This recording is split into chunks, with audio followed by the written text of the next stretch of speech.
Okay, so we've talked about the fact that we're looking at two separate lives and that each life has three different segments. Again, it's youth, power, and wisdom. Other than that, there is only one other designation that's important in the cards, and that is the first card of the youth. That stands alone because it represents what you came in with. And it's the same on the second life. So in reality, when you're doing this reading, that the first life comes in with something, the second life comes in with something, just like you came in with something now. So just because I just thought of this, we're going to add that. What did you come in with this lifetime? In this lifetime, you came in with something very different. So we'll talk about the cards separately, but I'm just going to stick this up here. And this is something I just added to this. So for those of you who have taken this with me before or haven't, it's just a little add-in to give you a little more perspective of what you were given in this lifetime when you came in. So we're going to start with the first life, and we are going to start with the first card of that section. Before I do, I would like to point out that, these lives, as you go through them, even though there are, youth, power, and wisdom, in reality, it also separates your life into thirds. So you might find that there's not a lot of action in a particular wisdom part of your life. That would be a sign that you passed at a young age. You might find that there's a lot of action in your wisdom part of your life, and that might tell a different story. Again, if you're taking this as a series, which I do recommend, the first part is giving you a foundation. It's giving you, picking that scab, helping you to get an idea of where you're coming from. And the second one involves journeying and being able to go into those spaces and look yourself. This is never going to be as complete of a workshop as if you were able to take it in person with me or during one of my Zoom classes where I can answer your questions. But this is still something to work with. And over time, you will develop a feeling of confidence. You don't need to have any understanding of the tarot to do so, except for one of the things I tell people is to use a deck that has very simple pictures. As you notice, this deck, people look like people. There's not a lot of geomantic forms. There's not a lot of fancy lights. Everything is very simple and connected to real life. Whenever somebody is learning how to use cards, I recommend that they use cards that are at least based on the Rider-Waite deck. There is a reason for this.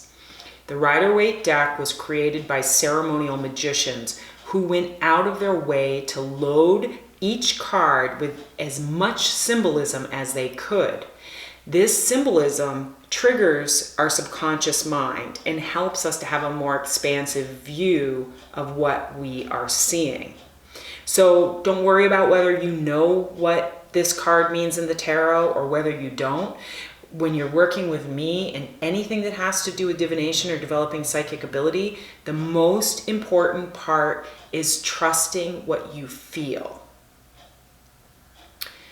Other things that I think are really relevant are removing the words maybe, kinda, and I don't know from your vocabulary. The biggest mistakes that people make when they are developing an intuitive skill is doubt. And as soon as you put the words maybe, kinda, I don't know into your reading, you are denying your own ability to see. So just take those out, and if you catch yourself using them, go back and rephrase what you're seeing without those words, and you will notice that you get more information.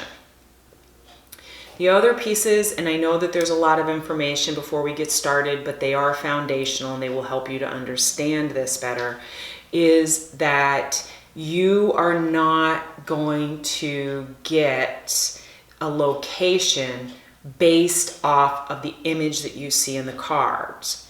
If, for example, you are using a Celtic Druid deck, the assumption would be that any life you had was based in the Celtic lands. So remember, the cards are only giving you a suggestion. You have to, at the same time, pay attention to the images that you're seeing in your mind using your third eye and the feelings that you get. So I'm going to talk a lot through this about different ways of accessing that. But let's get started. The first card represents what you came in with. And right now I am doing a reading for a particular person, but that's theirs, not yours. But it gives me a basis because I'm actually looking at something real, which is a lot easier than doing a reading for a fictional person. So in this person's life, they came into the first life with that High Priestess, which means that they came in to a family, because remember, they're coming into a family, or they're coming into an environment. That first card represents what were they gifted with when they came in. And in this person's first life that we're looking at, they were gifted a very strong spiritual foundation. The High Priestess, when you look at her, she's very serene, she's very connected, and she has purpose. One of the things that I notice a lot in people's lives right now is many people who were really spiritual in other lifetimes, who existed in a very strong framework of how to get there, have chosen to come in this lifetime and see how far they'll get without that framework. And in all honesty, a lot of those people are suffering from a spiritual sickness because they don't understand the steps in order to get themselves there. If this is similar to something that's happening in your life and you feel that, then you want to understand that part of your work this life as your current incarnation is to create your own framework, to bring that in. The interesting thing about this person's reading is that in their second life, they also were gifted with their first card saying that they came in with all the tools they needed in a very structured spiritual situation. So the first life feels like, first of all, if you look at the second card of that section, you can see that they were born into a situation where it wasn't necessarily completely safe, or they were fleeing or hiding, because the Six of Swords, even if you didn't know what it means, looking at it, you can see by looking at the people that they're being escorted, but they have a covered head, and they're not in a place where this is safe and everything's perfect. They came in with all of this. They came into a religious organization or a religious community that was at threat, which meant that they had to feel this fear of persecution from a very young age. If you look at their third card in that same section, which was the Page of Wands upside down, that's saying that a lot of the early part of their life was continuing to move in a way that they were either having to flee or travel or move, because not only did they have the Six of Swords, but they also had the Page of Wands upside down, which means that they were not able to really set up home maybe the way that they wanted to. And this was the foundation of that life. I'm getting a really strong hit on the England Saxon border, like the England, Scotland area of England, and that feeling that this was partially due to a influx or a movement in. I actually think that they were moving in. They weren't the ones that were fleeing, as in leaving England, or what would someday be called England. They were somebody who was fleeing to that place because of their need to relocate, and they came in with a lot of spiritual beliefs that probably were not going to be completely accepted in the place that they went to. So you might be saying like, well, how did you get that? Where did you get this information from? Some of my keys that I tell people to do is that when you look at it, to ask yourself some questions.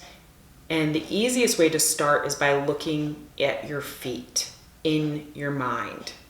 So when you're looking at the cards, close your eyes and then imagine that you're looking down at your feet, and you will see some basic things. Were you wearing shoes? What kind of shoes were you wearing? What did the ground look like underneath your feet? What did the environment look like? Was it mosaic? Was it dirt? Did you have shoes? Did you not have shoes? In this person's case, I believe that they were female. My first gut came in on that because not only did they get the high priestess instead of the high priest, but I personally, when I look down at the person's feet, feel that their feet and that the bottom of their legs are shaped more like a woman's leg than they are a man's leg. Again, this is something that develops over time for you. But trust yourself. Remember that in step 1 of this workshop series, it's truly you who is remembering your own life. So that information's already in there, or here, or here. So the first line shows that the beginning of this person's life was one in which they had a lot of feelings of being almost like a refugee, or somebody who was relocating, somebody who had to keep their beliefs in many ways more wrapped up. And I think that as a child, that was really hard for them. They didn't realize, because to have the high priestess is what you come in with, it means that you're alive with your spiritual belief, that it resonates in you so highly that it's very hard to put that away. I relate to that in my own personal life as a child in this lifetime, where my connection to God and higher power was and has always been a huge part of my life. But I came in with that right from the time that I was a child. So the first part of this person's life feels like it's learning to adjust to a new environment, being an immigrant of some way, shape, or form. The second row of that life is their power years.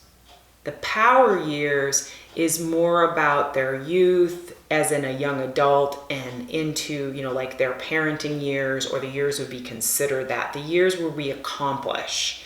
So this, first of all, I want to go back and say that, if you're looking for clues on what time period, we already talked about the feet. So I saw that this person in my mind's eyes did not have well manufactured shoes. This would have been something that they would have been handmade, and that by the looks of their clothing, it also feels like there's some kind of like tartan or plaid, which tells me that they are either most likely from areas like Scotland or one of the Norse areas, because they were coming in. I get a lot of feelings around Saxon because I do study history. So this is going to be something that when you get a hit, maybe you, while you're reading this, and you're reading your first line, you just keep thinking about Japan. Write that down. That's a hit. That's not a coincidence. Write it down. And remember, we're not using maybe. We're not using kinda. We're not using I think so. So I'm going to ask you right now, where did you come in? In this person's life, I believe that it was around the Saxon border, or where the Saxon invasion was in England, or what is known as England now. And that the time period would have been around that same time also.